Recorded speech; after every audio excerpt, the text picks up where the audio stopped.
The birth of civilization. Long before the pyramids of Egypt stood tall, before the mighty walls of Rome enclosed an empire, a quieter revolution unfolded. In a region nestled between two rivers, the Tigris and the Euphrates, humanity took its first bold steps into civilization.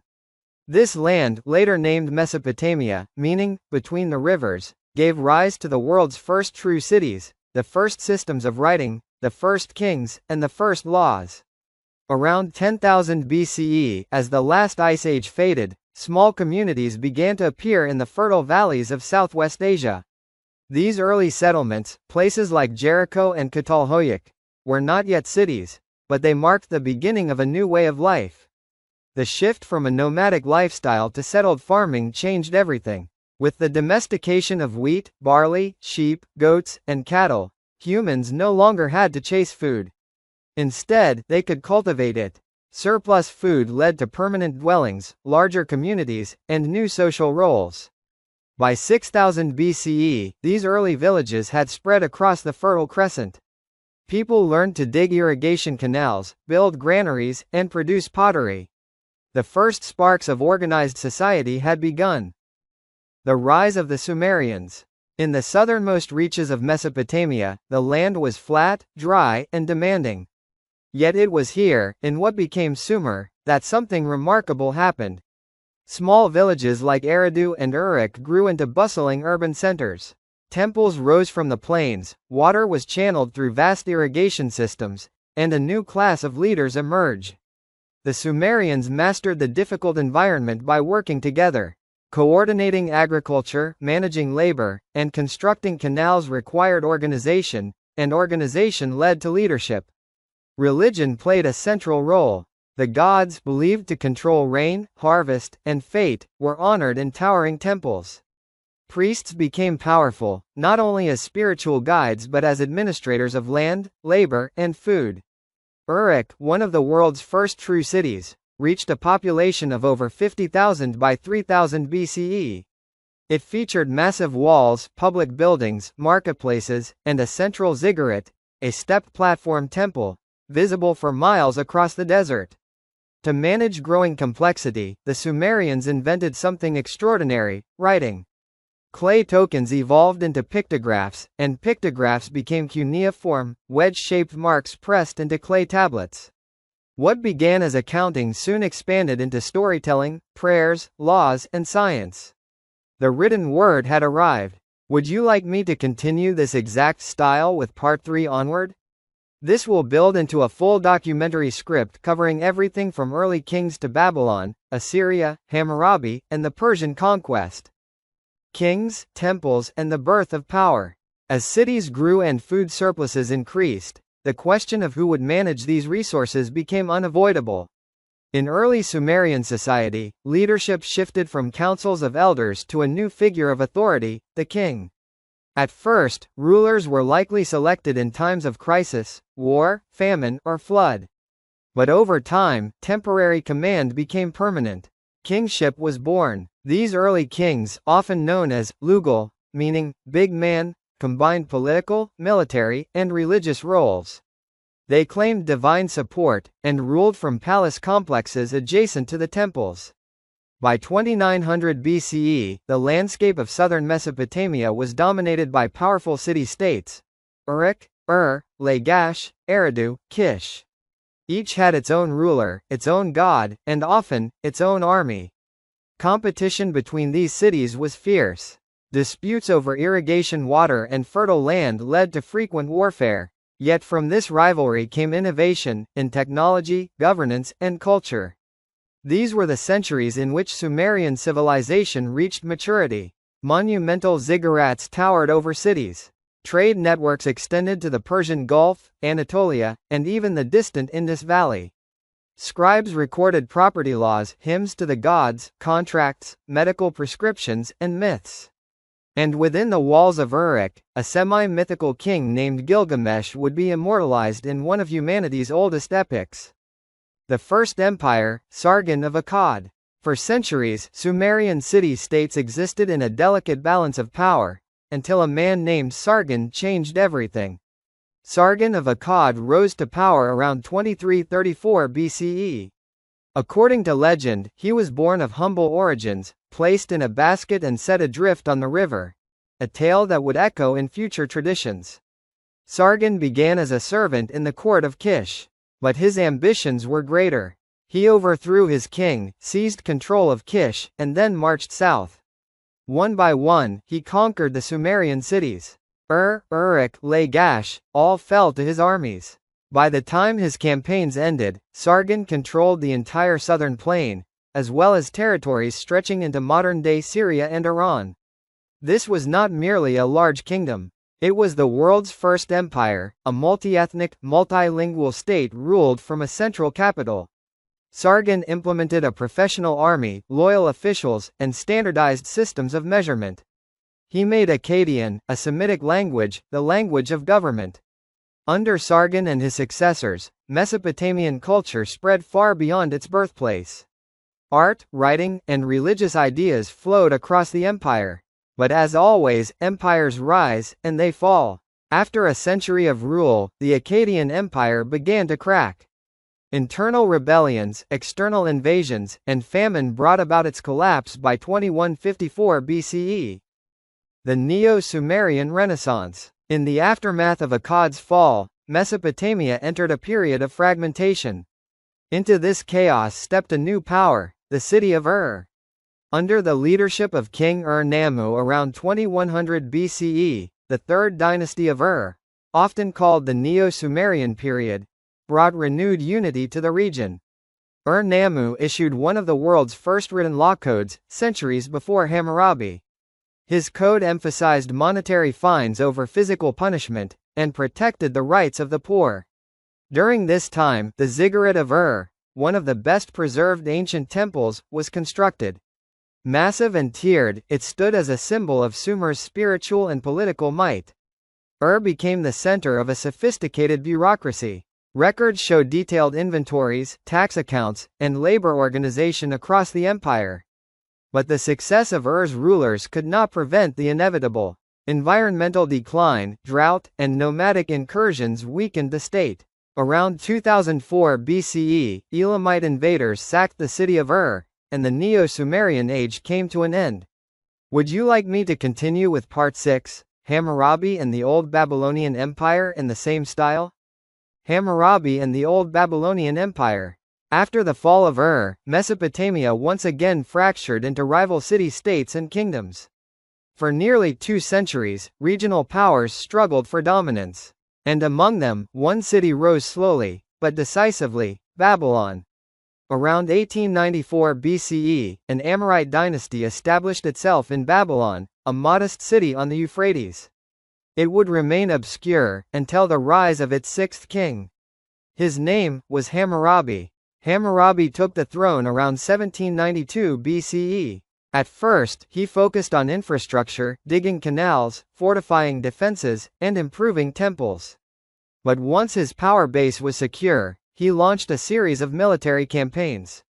Through diplomacy, strategy, and force, Hammurabi subdued the major cities of the region, Larsa, Eshnunna, Mari, and eventually even the old Assyrian center of Ashur.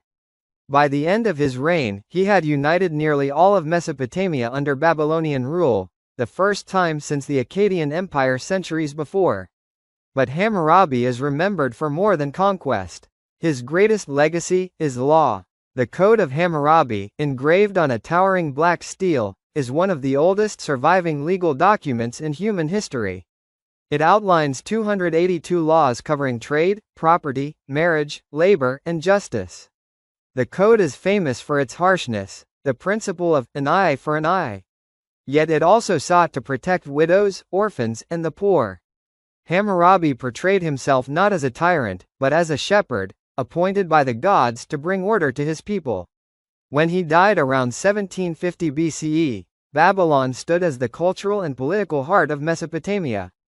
But his successors could not hold it. Within a generation, the empire began to splinter. New powers stirred on the frontiers. Kassites and the Club of Great Powers. By 1595 BCE, Babylon faced an unexpected shock. The Hittites, warriors from the Anatolian highlands, stormed down from the north, sacked the city, and then mysteriously withdrew. In the vacuum left behind, a new dynasty emerged. The Kassites, a people from the Zagros Mountains, seized control of Babylon and ruled for over 400 years, longer than any dynasty in Mesopotamian history. Little is known about the Kassites' early reign, but over time they integrated into Babylonian society. They preserved local culture, maintained temples, and continued the use of cuneiform. Under the Kassites, Babylon entered a period of relative peace. Trade flourished, religious ceremonies continued, and Mesopotamia became part of a larger international system. This was the era historians call the Club of Great Powers, a time when Babylon, Egypt, the Hittites, the Mitanni, and the Assyrians coexisted through treaties, diplomacy, and marriage alliances. Royal correspondence, written in Akkadian, the diplomatic language of the time, survives from this period. Kings referred to each other as brother. Gold, brides, and emissaries moved between capitals. Though not an age of great conquest, it was one of cultural richness. Astronomical records grew more precise. Libraries compiled earlier myths and legal codes. Babylonian science, math, and literature spread across the Near East.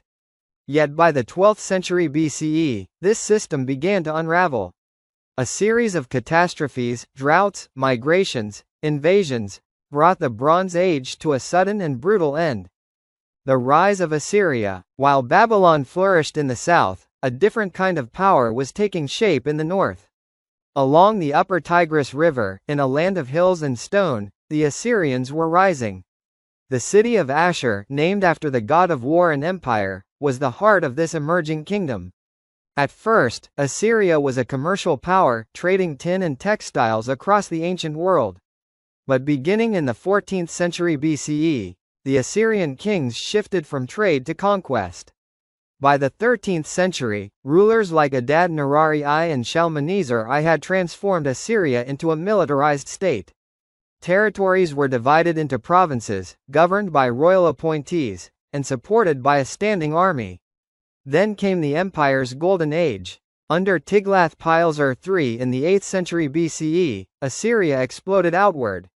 He reorganized the government, expanded the military, and pioneered mass deportations, forcibly relocating conquered peoples to prevent rebellion.